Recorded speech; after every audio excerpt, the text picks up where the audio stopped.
안녕하세요.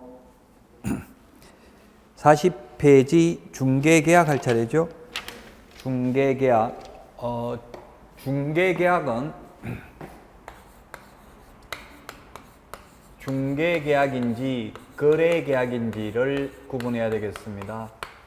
중개계약은 의뢰인과 개업공개사 간에 맺는 계약이 중개계약입니다. 매도인이 있고 매수인이 있고, 만약에 개업공인중개사가 있다면 매도인이 개업공개사에게 우리 집 팔아주세요, 예 팔아드리겠습니다, 이렇게 맺는 계약이 중개계약이고, 그 다음에 개업공개사와 매수인 간에 우리 집 사주세요, 예 사드리겠습니다, 이렇게 맺는 계약이 중개계약입니다. 또는 중개의뢰계약이라고도 합니다. 중개계약.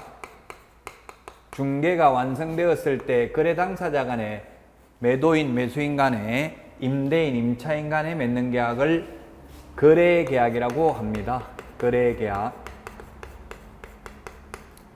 자, 그래서 중개계약은 의뢰인하고 개업공개사 간에 맺는 게 중개계약이라는 것을 먼저 기억하시고, 중개계약의 종류는 여러 가지가 있는데 우리 공인중개사법에서 직접 규정하고 있는 것은 일반 중개계약하고 전속 중개계약 두 가지가 있습니다.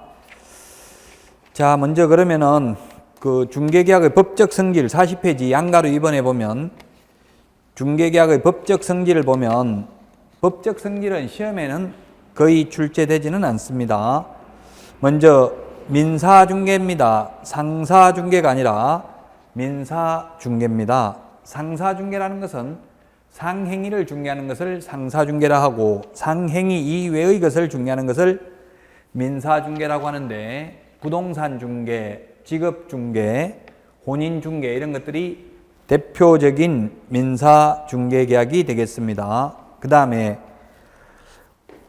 방가로 이번에 위임유사의 무명계약이다, 비전형계약이다 이렇게 했는데, 무명계약이다, 무명이라는 말은 한자로 하면 무명, 이름이 없다.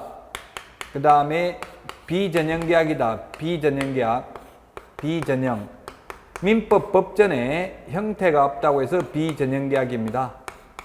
민법 법전에 형태가 없다, 또는 민법에 이름이 없다고 해서 무명계약 또는 비전형계약이라고 합니다.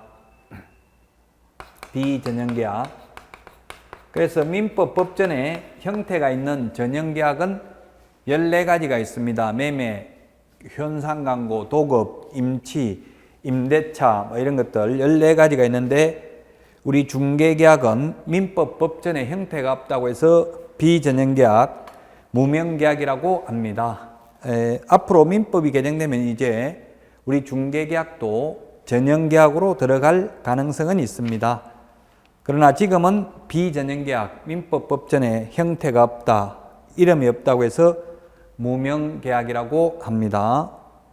자, 그 다음에 3번에 낙성계약입니다.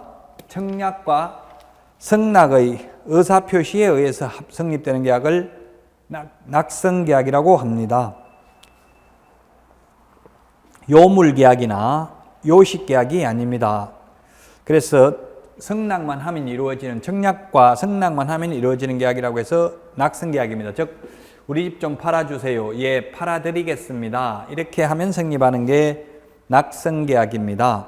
자, 그 다음에 4번에 보면 불요식계약입니다. 불요식.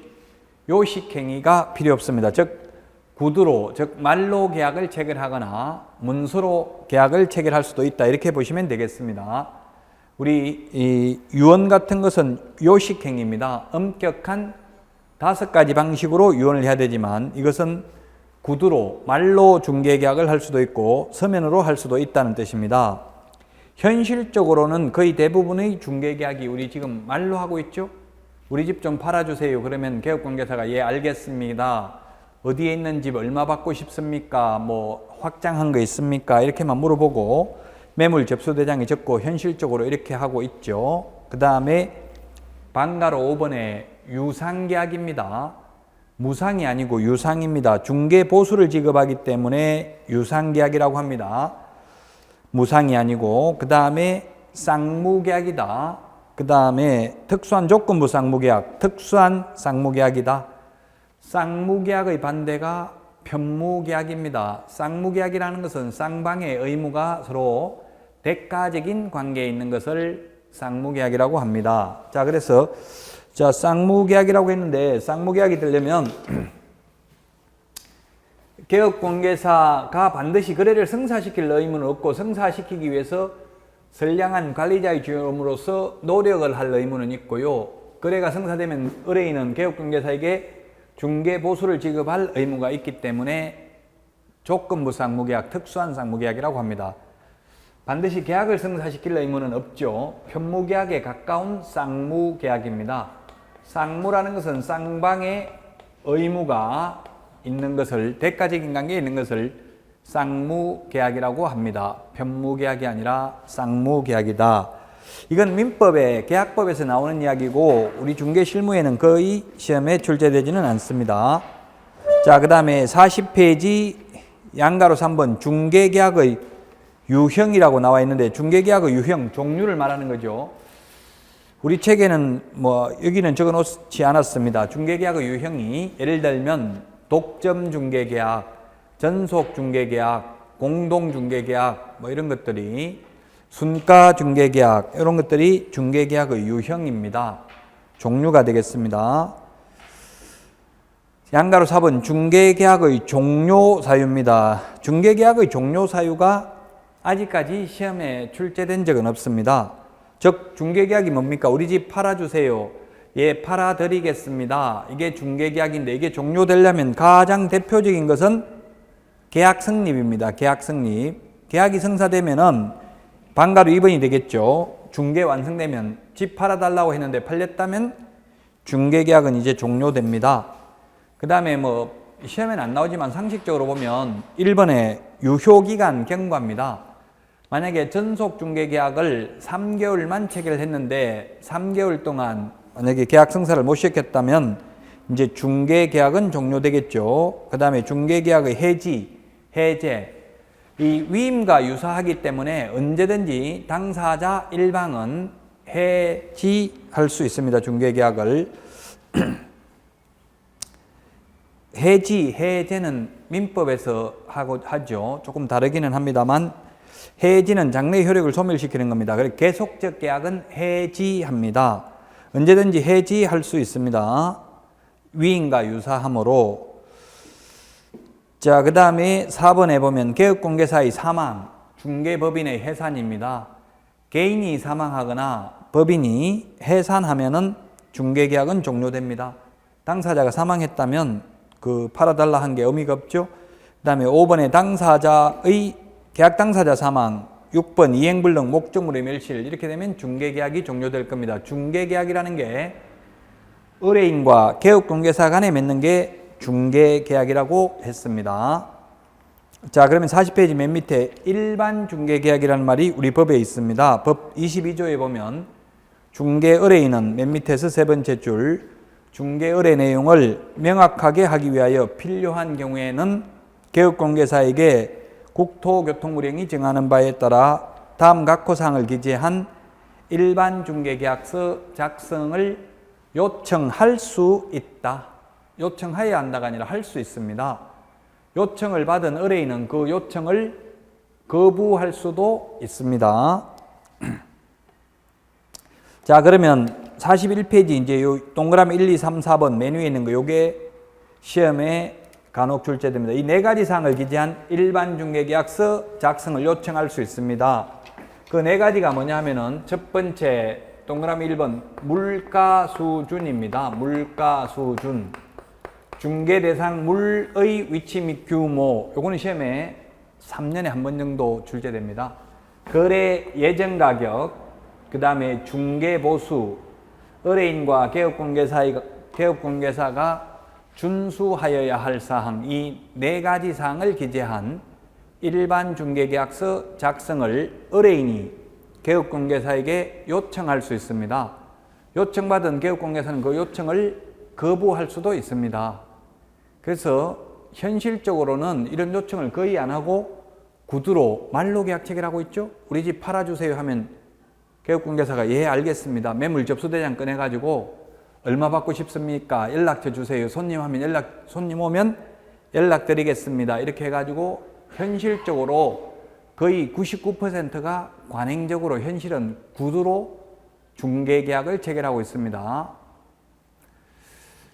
자, 그 다음에 41페이지 양가로 2번 개업공개사는 의뢰인의 일반중개계약서 작성 요청을 거부할 수 있다고 했고요. 양가로 3번 표준서식입니다. 국토교통부 장관은 일반중개계약의 표준이 되는 서식을 정하여 그 사용을 권장할 수 있다. 권장할 수 있는 거지 반드시 그 권장계약서를 사용해야 될 의무가 있는 것은 아닙니다. 그래서 개업공개사는 일반중개계약서를 사용할 의무까지만 되어 있는데 의무가 없다는 이야기죠.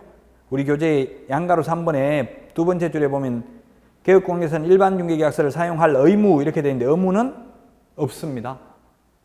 뒤에 말이 없어졌는데요. 자, 그 다음에 전속중개계약에 대해서 보겠습니다. 3번 전속중개계약. 자, 일반중개계약에 대해서 봤는데 3번 전속중개계약입니다. 우리나라 중개계약에 명문 규정이 있는 것은 이 일반중개계약하고 전속중개계약하고 두 개밖에 없습니다. 일반중개계약하고 전속중개계약. 전속중개계약이라는 것은 전속, 우리 연예인들이 매니지먼트사에 SM 엔터테인먼트 이런 데 전속이 되죠. 전적으로 속한다는 뜻입니다. 즉 하나의 개업공개사에게만 중개를 일임하는 중개계약을 전속중개계약이라고 합니다. 일반중개계약은 여러 개업공개사한테 팔아달라고 A, B 여러 군데 다 팔아달라고 할 수 있습니다. 그래가지고 맨 먼저 거래를 성사시키는 개업공개사에게만 중개보수를 지급하면 되는 게 일반중개계약입니다. 지금 우리나라에는 99.9%가 다 일반중개계약하고 있죠. 여러 개업공개사에게 팔아달라고 의뢰를 합니다. 그러나 전속중개계약은 특정한 개업공개사에 하나여 중개를 일임하는 중개계약입니다. 선진국에서는 거의 이런 전속중개계약이나 독점중개계약을 체결하고 있습니다. 특정한 개업중개사에 하나여 중개를 일임하는 중개계약을 전속중개계약이라고 합니다. 그래서 전속중개계약에 대해서는 반드시 시험에 출제가 됩니다. 전속중개계약 시험에 의뢰인과 개업공개사가 중개계약을 체결하는 때에는 반드시 전속중개계약을 체결하여야 한다 하면 X입니다. 전속중개계약을 체결하고 안 하고는 임의규정입니다. 체결할 수도 있고 안 할 수도 있습니다. 다만 전속중개계약을 체결한 때에는 전속중개계약서를 사용해야 됩니다. 전속중개계약서를 사용해야 되고 이를 3년 동안 보존할 의무가 있습니다. 3년 동안 보존해야 된다. 일반 중개계약은 구두로 말로 계약을 체결할 수 있습니다. 그러나 전속중개계약은 반드시 전속중개계약서 법정서식을 사용해야 됩니다. 전속중개계약을 체결하고 안 하고는 자유입니다. 안 할 수도 있습니다. 그러나 전속중개계약을 체결했다면 한 사람에게만 일임을 했다면 전적으로 분쟁의 소지를 방지하기 위해서 반드시 전속중개계약서를 사용해야 되고요. 또한 이 전속중개계약서를 3년 동안 보존해야 되고 전속중개계약서만 사용하면 끝나는 게 아니라 7일 이내에 정보를 공개해야 됩니다. 왜냐하면 일반 중개계약을 체결하면 여러 군데다가 팔아달라고 말할 수가 있는데 전속중개계약은 한 사람에게만 딱 의뢰를 했는데 그 전속을 맺은 개업공개사가 무능하다면 능력이 없다면 오히려 여러 군데 내놓는 것보다 더 불리하겠죠. 그래서 반드시 혼자만 정보를 독점하면 안 되고 정보를 공개해야 됩니다. 국토교통부 장관으로부터 지정을 받은 부동산 거래 정보망 또는 일간신문에 또는입니다. 밑이 아니고 시험에는 이 또는 대신에 밋이라고 해서 X로 출제된 적이 있습니다. 그 다음에 이 7일 대신에 뭐 10일 이렇게 문제 출제됩니다. X. 그 다음에 3년 보존해야 되는데 5년 보존해야 된다. 이런 식으로 X 출제됩니다. 정보망과 일간신문이 아니라 정보망 또는 일간신문에 정보를 공개해야 됩니다. 그런데 공개를 하면 안 되는 게 두 가지가 있습니다. 첫 번째, 의뢰인이 비공개 요청한 정보, 비공개 요청한 정보는 공개하여서는 아니 되고, 그 다음에 의뢰인의 주소 성명 등 인적 사항에 관한 정보도 공개하여서는 아니 됩니다. 인적 사항도 공개하면 안 되고 비공개 요청한 정보도 공개하면 안 됩니다. 그래서 과거 시험에 이런 게 출제됐습니다. 전속중개계약을 체결하였으나 대대로 물려받은 문전옥답이어서 부모님 돌아가시자마자 정보를 공개하는 것을 원하지 아니하였으나 신속한 거래계약 체결을 위해서라면 공개할 수도 있다. X로 출제됐습니다. 비공개 요청한 정보는 공개하여서는 아니 됩니다. 자, 그 다음에 두 번째, 정보 공개해야 될 내용입니다. 정보 공개해야 될 내용 7가지를 암기해야 되는데, 지금 뭐 시험이 아직 많이 남았기 때문에 암기하기는 어렵겠습니다만은, 자, 그 암기해야 될 사항, 정보망이나 일간신문에 정보를 공개해야 될 사항이 42페이지, 우리 교재 42페이지 밑에 박스에 있습니다. 대체로 이 박스 처리되어 있는 것들은 중요합니다. 그래서 공개해야 될 사항이 7가지가 있는데, 공개해야 될 내용 7가지. 그 부동산을 특정 지을 수 있는 소재지, 면적, 지목 등 기본적 사항이 있고요. 그 다음에 벽면 및 도배 상태, 그 다음에 세 번째, 시설물의 상태, 그 다음에 입지 환경 요건, 그 다음에 권리관계, 공법상 이용제한 및 거래 규제에 관한 사항, 그 다음에 거래 예정 가격, 그 다음에 공시지가가 있다. 공시지가. 단 이 공시지가는 임대차인 경우에는 공개하지 아니할 수 있다. 나중에 시험 보기 전까지는 암기해야 됩니다. 7가지를 정보를 공개해야 됩니다. 시험에 다음 중 정보 공개해야 될 내용이 아닌 것은 이렇게 나올 수 있습니다. 그래서 42페이지 그 박스에 정보 공개해야 될 내용 7가지, 동그라미 7번까지는 암기하셔야 되는데, 자, 그 중에서 중요한 게 동그라미 5번에 보면 두 번째 줄에 인적사항에 관한 정보는 공개하여서는 아니 된다. 시험에는 인적사항에 관한 정보는 공개하지 아니할 수 있다. 이렇게 출제하면 X입니다. 아니할 수 있는 게 아니라 하여서는 아니 됩니다. 자, 그 다음에 그 7번도 또 중요합니다. 단 임대차의 경우는 공시지가를 공개하지 아니할 수 있답니다. 시험에 공시지가를 공개하여서는 아니 된다. 이렇게 하면 X입니다.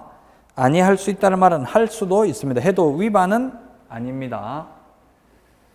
자, 그 다음에 그 양가로 5번 전속중개계약 유효기간, 양가로 5번에 되어 있는데 저는 3번으로 적겠습니다. 유효기간은 원칙이 3월이고요. 원칙 3월. 예외 당사자 약정입니다. 예외가 당사자 약정이다. 그래서 이 특히 사법, 공법이 있는데 이 공법적 요소가 있는 법들은 2차 과목은 거의 다 공법입니다. 2차 과목이. 민법 1차 빼고 2차는 거의 다 공법인데요. 이 공법은 개인과 개인 간의 관계가 아니라 개인과 지자체, 지자체와 지자체, 개인과 국가 간의 관계가 공법입니다. 그 공법적 요소가 있는 법들은 시험에서는 리갈 마인드를 요하지는 않고요. 법적 사고력을 요하는 게 아니라 단순히 암기하는 내용들이 출제됩니다. 그래서 뭐 유효기간 원칙 3월인데 2월이다, 뭐 30일이다 이렇게 하면 X입니다. 단순히 이렇게 암기하는 내용들이 출제가 됩니다. 자, 그 다음에 제가 5번까지 적을 텐데 여기서 시험에 한 문제는 반드시 출제가 되고요. 두 문제가 출제될 수도 있습니다. 자, 그러면 네 번째는 개업공개사, 줄여서 개공이라고 하겠습니다. 개업공개사의 의무가 세 가지가 있고요. 의뢰인의 의무가 세 가지가 있습니다. 거기 개업공개사의 의무가 세 가지가 있는데 41페이지 맨 밑에 있네요.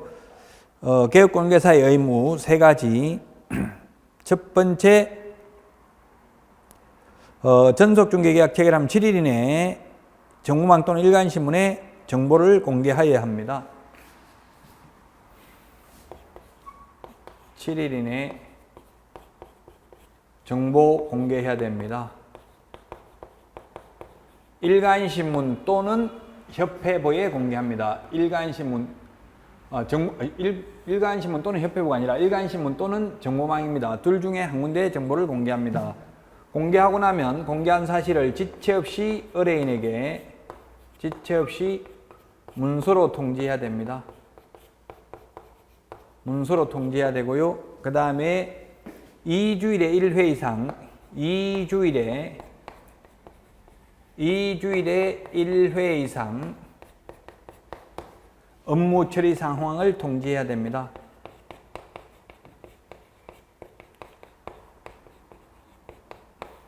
업무 처리 상황을 역시 문서로 통지해야 됩니다. 문서로 통지. 구두가 아니고 문서로 통지해야 됩니다. 문서. 2주일에 1회 이상 업무 처리 상황을 문서로 통지해야 됩니다. 그 다음에 확인 설명 의무를 성실히 이행해야 됩니다.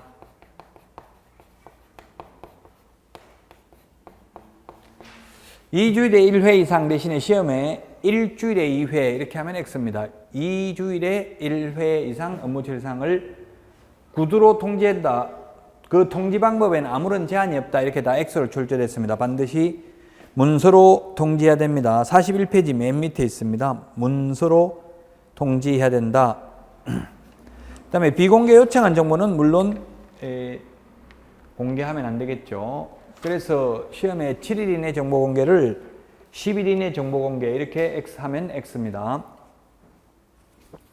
2주일에 1회인데 일주일에 2회 하면 X. 문서로 통지인데 구두로 통지할 수도 있다. 이렇게 하면 X입니다.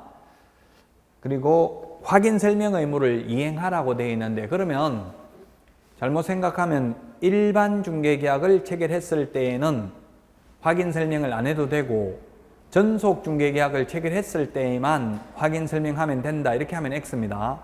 확인 설명은 어떠한 경우에도 생략할 수 없습니다. 중개 보수를 받지 않았다 하더라도 의뢰인의 요청이 없다 하더라도 확인 설명은 생략할 수 없습니다. 자, 그래서 양가로 4번 의뢰인의 의무를 했는데 개업공개사의 의무를 했는데 그러면 마지막으로 우리 교재에는 42페이지 맨 위에서 세 번째 줄 방가로 2번 의뢰인의 의무, 동그라미 1번 위약금 지불 의무, 동그라미 2번 비용 지불 의무, 동그라미 3번 협조 의무입니다. 이 협조 의무는 확인 설명 의무를 이행하는 데 3번 협조하라고는 되어 있는데 협조 안 했다고 해서 처벌 규정이 있지는 않습니다. 선언적 의무에 불과합니다. 협조 안 했다고 해서 처벌한다는 규정은 없다고요. 그래서 사실상 1번, 2번 위약금 지불 의무, 비용 지불 의무 요게 의무라고 볼 수 있겠죠. 자, 그래서 5번 의뢰인의 의무입니다. 의뢰인 의무. 의뢰인 의무인데 그러면 갑이라는 보통 우월적 지위에 있는 사람이 갑이죠. 의뢰인하고 개업공개사에는 항상 의뢰인이 갑입니다. 그 다음에 갑이 A라는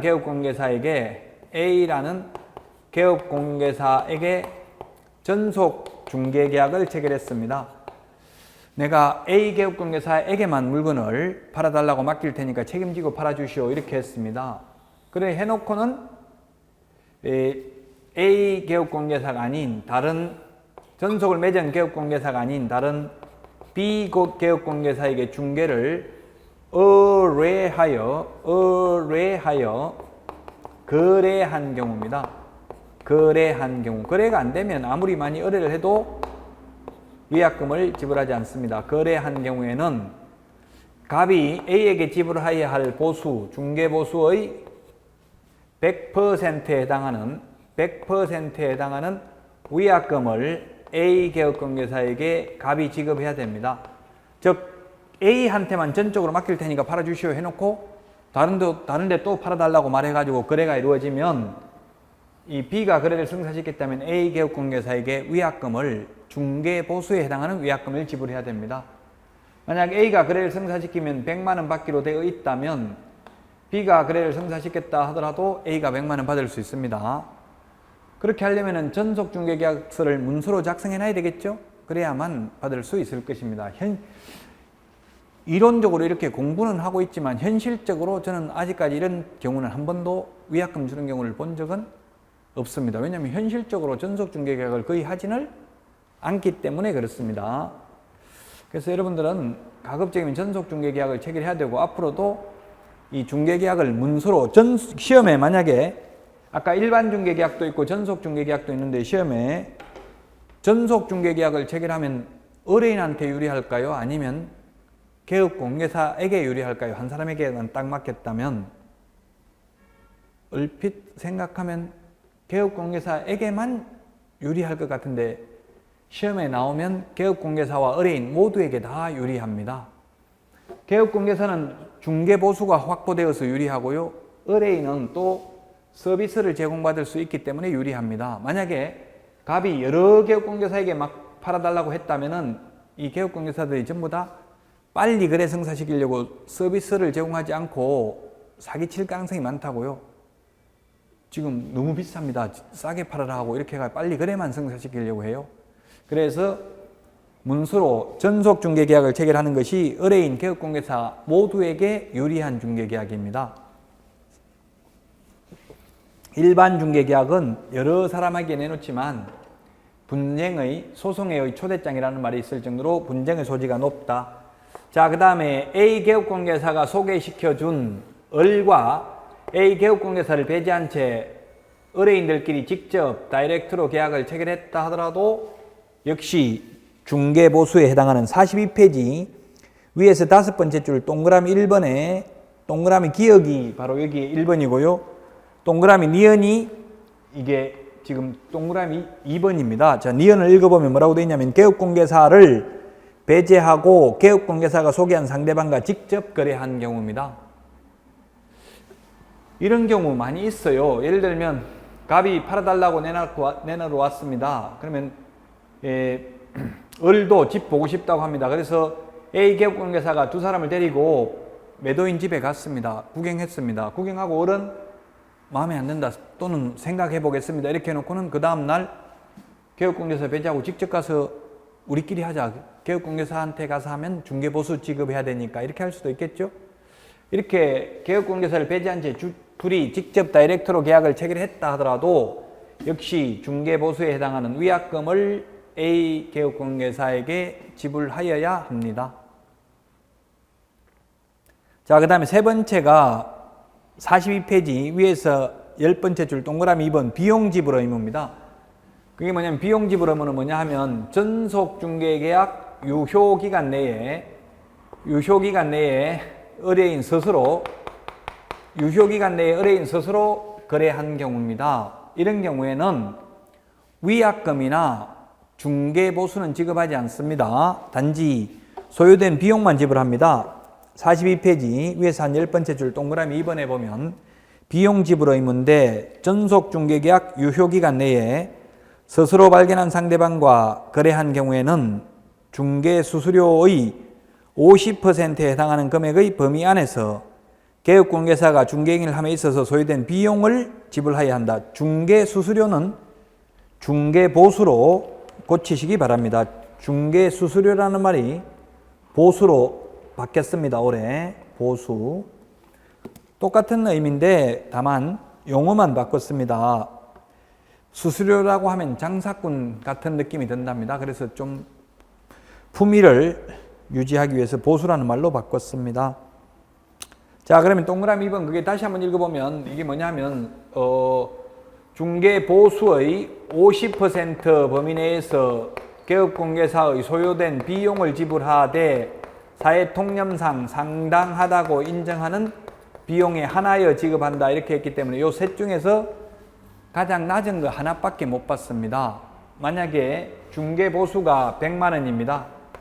한 건을 했다면 A가 중개를 했다면 100만 원을 받을 수 있습니다. 그런데 이 100만 원을 받고자 전속을 맺었기 때문에 비용을 만약에 가령 70만 원 비용을 지불했습니다. 광고비가 70만 원이 들어갔습니다. 그런데 갑이 이모한테 팔아버렸다고요. 이런 경우에 A가 갑한테 받을 수 있는 돈이 얼마냐고 비용은 70만 원을 지출했는데 받을 수 있는 돈은 이 셋 중에서 가장 낮은 거 하나밖에 못 받아요. 아직까지 시험에 이 상당한 금액이 얼마인지는 보기로 나온 적이 없어요. 그러면 결론은 이 세 개 중에서 가장 낮은 거 하나만 받을 수 있는데 중개 보수가 100만 원인데 그 50%면 50만 원이죠? 50만 원하고 170만 원 중에서 낮은 거 50만 원밖에 못 받는다고. 비록 비용을 70만 원 지출했다 하더라도 그럼 만약에 비용을 40만 원 지출했다면 스스로 발견한 사람하고 직접 계약해도 A는 갑에게 40만 원을 받을 수 있겠죠? 중개보수의 50% 범위 내에서 개업공개사의 소요된 비용을 지불하되 사회통념상 상당하다고 인정하는 비용만 받을 수 있습니다. 자, 다 했고 맨 밑에 양가로 6번 42페이지 위반시 제재입니다. 7일 이내에 정보를 공개하지 않거나 비공개 요청한 정보를 공개한 경우에는 등록을 취소할 수 있습니다. 43페이지 맨 위에 줄에까지. 이건 단순히 행정처분이니까 암기해야 됩니다. 이것을 소위 우리는 형사처벌은 재형법정주의라고 합니다. 법조문에 있는 대로 처벌할 뿐입니다. 그래서 다른 과목은 뭐 영업정지라든지 과태료라든지 이런 것들이 시험에 거의 출제가 잘 안 됩니다. 그렇지만 공인중개사법은 이런 어떤 처벌을 받는지까지도 출제됩니다. 그래서 나올 때마다 자꾸 말씀드리면 나중에 되면 시험 볼 때 되면 자동적으로 알게 됩니다. 지금 암기하려고 애쓰지 않으셔도 됩니다. 지금 1, 2차 같이 하시는 분이라면 민법 위주로 하시고 1, 2월은 2차만 하시는 분은 뭐 공법이라든지 등기법이라든지 이런 부분을 좀 치중해 두시고 시간이 많이 걸리는 부분들이니까 우리 공인중개사법은 계속 수업은 들어야 됩니다. 수업만 들으면 한 70점 이상은 확실하게 나옵니다. 근데 작년에 올해 다 시험에 쉽게 출제됐기 때문에 내년에는 진짜로 어렵게 나올 가능성이 좀 높아요. 공인중개사법이. 아무리 어렵게 나온다 하더라도 수업을 끝까지 다 들으면 70점, 만약 쉽게 출제된다면 80점 이상은 받을 수 있을 것입니다. 이 시험이 60점만 받으면 됩니다. 너무 목숨 걸고 100점 받으려고 하다가 오히려 시간 안배를 못해서 불합격하신 분들을 많이 봤습니다. 자, 동그라미 2번 43페이지 업무정지입니다. 이 두 가지 빼고는 전부 다 업무정지입니다. 두 가지가 뭐냐 하면은 두 가지가 7일 이내에 정보 공개하지 않거나 비공개 요청한 정보 공개하는 경우 이 두 가지만 임의적 취소, 또 다른 책에는 보면 이게 상대적 취소, 이게 같은 말입니다. 상대적 등록 취소, 취소할 수 있다. 임의적 등록 취소 다 같은 말입니다. 그래 강의하는 선생님들마다 때로는 임의적 임취 또는 상취 이런 말 또는 상등취 이런 말도 씁니다. 상대적 등록 취소 이 뜻이죠. 상등취, 임등취. 그냥 저는 임취라고 하겠습니다. 임의적 취소 줄임말입니다. 취소할 수 있다는 뜻입니다. 비공개 요청한 정보를 공개하거나 또는 7일 이내 정보 공개 안 하면 등록을 취소할 수 있고요. 임의적 취소고요. 나머지는 모두 업무정지 사유입니다. 나머지 전속중개계약 위반은 모두 업무정지 사유다. 자, 그러면 다시 한번 전속중개계약과 일반중개계약의 차이입니다. 차이만 한번 보고 넘어가겠습니다.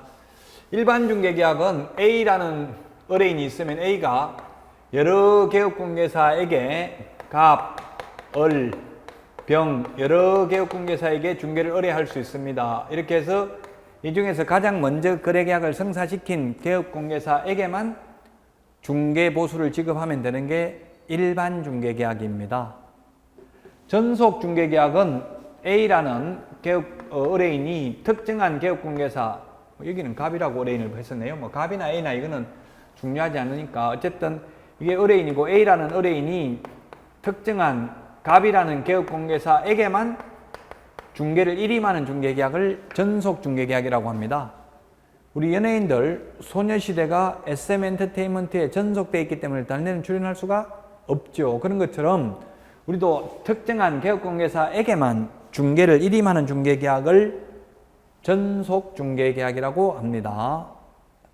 그래서 전속중계계약을 체결하고 안 하고는 자유입니다. 전속중계계약을 체결 안 하고 일반 중개계약을 체결할 수도 있습니다. 다만 전속중개계약을 체결한 때에는 반드시 전속중개계약서를 사용해야 되고 이를 3년 동안 보존해야 되고 또 7일 이내에 정보망 또는 일간신문에 정보를 공개해야 됩니다.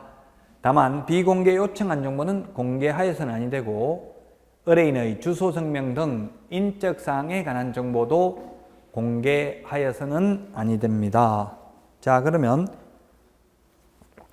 43페이지 부동산 거래 정보망에 대해서 보겠습니다. 정보망.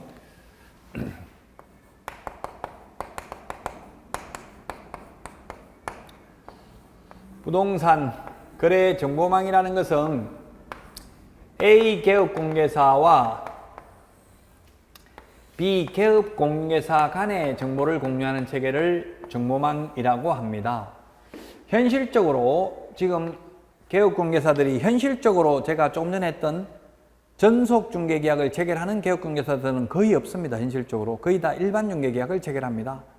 근데 현실적으로 이 정보망은 지금 현업에서 거의 대부분의 중개업소가 정보망에 가입되어 있습니다. 물론 현업에 있는 정보망들은 이 지금 우리가 공부하는 국토교통부 장관으로부터 지정을 받은 정보망은 아니고요. 사설 정보망입니다. 국토교통부 장관으로부터 지정받은 정보망은 지금 한국공인중개사협회 하나만 운영되고 있습니다. 나머지는 전부 사설 정보망인데 현실적으로는 협회 정보망보다는 사설 정보망이 활성화되어 있어요. 왜냐하면 협회 정보망은 이 원래 정보를 독점하면 안 되거든요. 누구든지 왕따시키면 안 되고 모든 개업공개사는 정보를 볼 수 있어야 돼요. 그래서 협회 정보망은 협회 회원이 아니라도 볼 수 있어요. 정보를.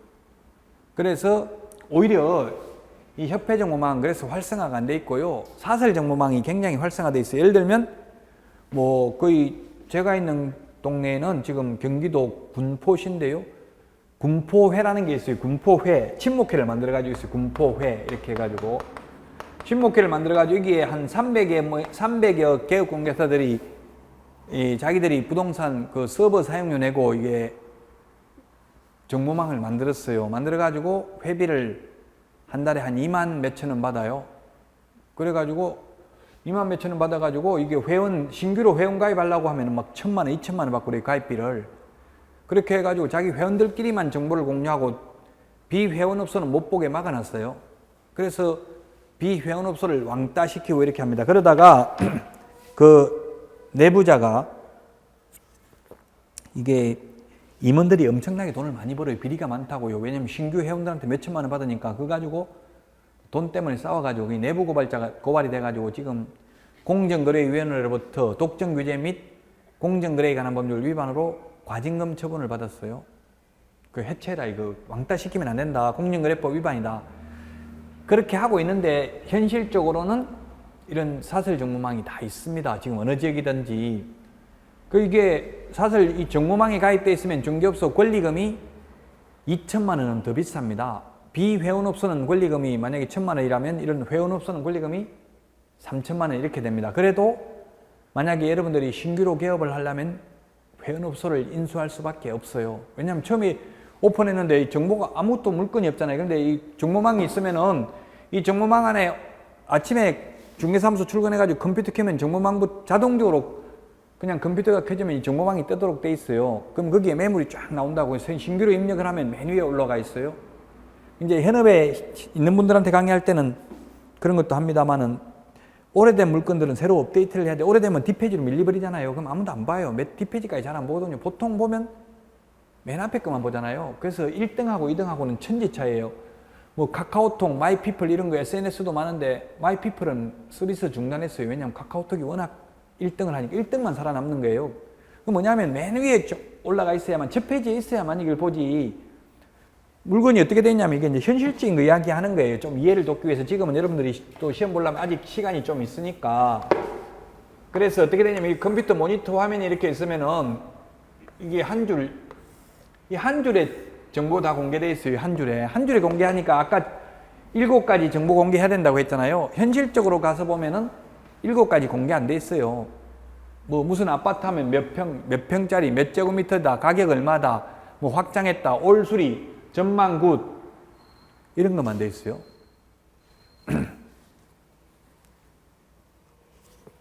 저는 처음에 가서 이 비고에 보니까 이렇게 돼 있더라고. 세안고 이렇게 돼 있더라고요. 뭐 무슨 아파트 몇 평 이렇게 비고 세안고 이렇게 돼 있어요. 그래서 세안고등학교 가까이 있나 이게 무슨 뜻인지 이해가 안 되더라고요.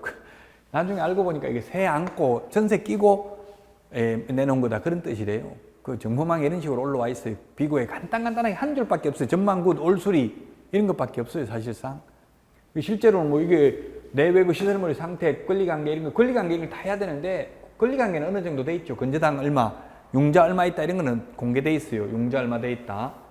뭐 상태도 상태 굿, 전망 굿 이런 거 적어놨으니까 어느 정도는 있다고 봐야 되겠죠. 이런 식으로 정보가 공개되어 있습니다. 그래서 지금 현실적으로 우리나라에서 아파트 같은 경우는 거의 정보망을 통해서 중개가 이루어지고 있어요. 현실이.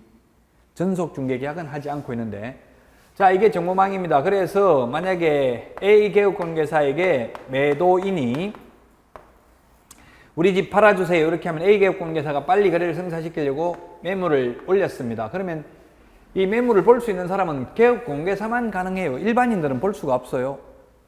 그래서 만약에 B라는 매수인이 B가 아니네. 개업공개사 B네. 매수인이 B 개업공개사에게 집 좀 사주세요 이렇게 했어요. 그러면 이 사람이 원하는 거 몇 평짜리 원합니까? 뭐 59제곱미터짜리 지은 지 얼마 안 된 거 해주세요. 전세 찾아주세요. 예를 들면 이런 식으로 한다고요. 그러면 이 B개업공개사는 자기가 가지고 있는 물건이 없어요. 자기가 가지고 있는 물건이 있다면 양쪽에 다 받을 수 있잖아요. 중개보수를. 그걸 현업에서는 양타친다 이렇게 하는데 그게 단독중개예요. 단독중개. 혼자서 단독으로 하면은 양쪽 다 받고 공동 2명의 개업공개사가 개입되면 한쪽밖에 중개보수를 못 받죠. 그래서 이게 양타친다. 현업에서 이런 말을 하는데 보통 단독중개라고 하면 양쪽 다 중개보수를 받는데 내가 가지고 있는 물건이 없어요. 그러면 나는 없는데요. 해버리면 가버리면 못 받죠. 공동중개를 하면 여기 정보망에 들어가가지고 이 사람이 원하는 물건을 찾아냈습니다. 그러면 찾아냈으면 B개업공개사는 누구한테 연락해요? 매도인한테 직접 연락합니까? 아니면 A개업공개사에게 연락합니까? 누구한테 연락합니까?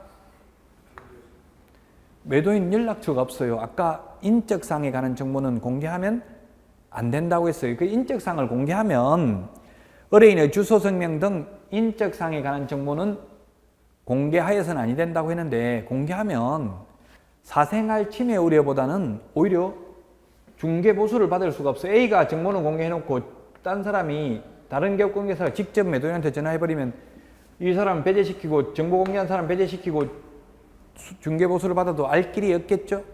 그래서 인적사항은 정보 공개가 안 되니까 B개업공개사는 A개업공개사에게 팔 건지 물어보고 그러면 A가 다시 매도인한테 팔 겁니까? 묻는다고 살 사람 있다. 판다고 하면 이제 거래계약이 성사됩니다. 거래계약이 성사되고 나면 A개업공개사는 거래정보사업자에게 통보해가지고 매물을 삭제해야 됩니다. 이론적으로 보면 우리 공인중개사법상은. 그런데 현실적으로는 이 A개업공개사가 매물 올리고 삭제하고 마음대로 합니다. 근데 우리 법에는 마음대로 하는 게 아니라 메인 서버를 운영하는 거래정보사업자에게 통보해서 거래정보사업자가 정보를 삭제하도록 되어 있습니다. 그래서 지금 현업에서 가서 보니까 이 허위 매물이 굉장히 많이 올라와 있어요. 청약 유인하기 위해서 싼 거 있어가지고 전화해보면은 그 물건 나가고 없습니다. 이렇게 나온다고요. 그래서 허위 매물 이게 공개하면은 이미 허위 매물이라고 하면 이미 거래가 되고 없는데 통보를 안 해가지고 계속 정보망이 남아있는 경우도 있겠죠? 삭제 안 하고? 그럼 거짓 정보 공개가 되고 거짓 정보 공개하면 업무정지 사유입니다. 그래서. 근데도 아직도 허위 매물이 많이 있어요. 현실적으로는. 이미 팔리고 없는데 매물만 올려놓고 전화하면은 그거 나갔습니다. 이렇게 이야기한다고요. 자, 아까 중개 종류 지금 일반 중개 계약 했고요. 일반 중개 계약 했고, 그 다음에 전속 중개 계약 했고요. 정보망 하는데. 자, 그러면 만약에 시험에 나오면 돈 많이 벌려면 단독 중개를 많이 하는 게 좋다, 공동 중개를 많이 하는 게 좋다 하면 뭘 많이 해야 될까요? 돈을 많이 벌고 싶으면 단독 중개하면 혼자서 양쪽 다 소개시키고 양쪽 다 받는 거예요, 중개보수를. 공동중개는 개업공개사가 2명이 개입됐기 때문에 중개보수를 각각 양쪽에 받는 게 아니죠. 의뢰인은 한 번밖에 안 내잖아요, 중개보수를. 그러면 이거는 양타 쳤다고 하고, 현업에서는 이거는 반타, 단타, 또는 저 인천에 가니까 쪽 한 건 했다 이렇게 하더라고. 쪼갰다 이러더라고. 쪽이 뭐예요? 한쪽에 했다 이 말이에요. 공동중개 해가지고 한쪽밖에 중개보수 못 받는다 이 뜻이에요. 뭐 시험에는 쪼갰다 이런 거 안 나옵니다. 단독중개, 공동중개 이런 식으로 표현이 나오겠지만, 그 돈 벌려면 양타 치는 게 좋다, 쪽을 많이 하는 게 좋다, 뭘 하는 게 좋냐고요. 시험에 만약 나온다면, 즉 단독중개, 공동중개 뭘 활성화시켜야 된다. 돈 많이 벌려면 공동중개를 활성화시켜야 됩니다. 왜? 양쪽 다 받으려고 하다가 한 건도 못 하는 것보다는 한쪽만 받더라도, 공동중개를 하더라도 여러 건 하는 게 좋죠. 단독중개 한 건 할 걸 공동중개 하면 3건, 4건 할 수 있다는 이야기. 한쪽만 받지만 아까 손님 왔는데 내가 가지고 있는 물건 없으면 없습니다 하면 가버리잖아요. 가는 것보다는 반쪽이라도 받는 게 낫죠. 한쪽이라도 받는 게 낫죠. 그래서 단독중개를 활성화시키는 게 좋다, 바람직하다, 이런, 단독중개가 아니라 말 잘못했네요. 공동중개를 활성화시키는 게 바람직하다. 시험에 만약 나온다면 취지가 자, 그래서 부동산 거래 정보망에 대해서 살펴봤는데, 양가로 1번 43페이지 정보망의 의의입니다. 정보망이란 개업공개사 상호간입니다. 개업공개사 상호간에 밑줄 치시고요. 시험에는 의뢰인 상호간에 X, 의뢰인과 개업공개사 간에 X입니다. 누구 상호간에? 개업공개사 상호간의 정보를 교환하는 체계입니다. 개업공개사의 패스워드, 아이디를 제함한 정보망에 접근할 수가 있습니다. 의뢰인들은 이 정보망에 들어갈 수가 없습니다. 그래서 개업공개사 상호간의 정보를 교환하는 체계를 부동산 거래 정보망이라고 한다. 양가로 2번 부동산 거래 정보망의 기능인데요. 시장 형성 기능, 가격 조절 기능, 정보 공급 기능, 그 다음에 공동중개의 수단적 기능, 중개업의 조직화 기능, 중개업 공동체 형성 기능, 이렇게 되어 있는데 시험에는 이렇게 직접적으로 잘 나오지는 않습니다. 정보망 기능 나온 적은 없습니다. 상식적으로 본다면, 그렇죠. 정보망에 이게 매물이 다 올라와 있으니까 어느 정도 시세를 파악할 수 있죠. 저 같은 경우도 현업에 있어 보니까 묻는단 말이에요. 손님이 와서 얼마 받을 수 있습니까? 이렇게 물어요. 그러면 진짜 몰라서 묻는 경우도 있지만 대부분은 시세 파악하려고 다른 데 이미 다 물어봐 놓고 와서 묻는 경우가 많아요. 그래서 보통 저도 여러 군데 물어봤습니다만은 물어보면은 팔 사람한테는 많이 못 받는다고 하고 살 사람한테는 비싸다고 하고 이런 사람도 있더라고요. 저는 솔직하게 있는 그대로 말합니다. 얼마 받을 수 있습니까? 물어보면은 지금 8천만 원부터 예를 들면 1억 2천만 원까지 있습니다. 그럼 똑같은 아파트 이렇게 가격 차이가 많이 나요? 이렇게 하면 많이 납니다. 실제로 보면 같은 아파트 안에서도 차이가 많이 납니다. 예를 들어서 101동하고 102동하고 단지 배치도가 다르고 이렇게 하면 차이 많이 납니다. 그리고 같은 동이라도 또 1층하고 뭐 로얄층 이런 건 층수에 따라 다르죠?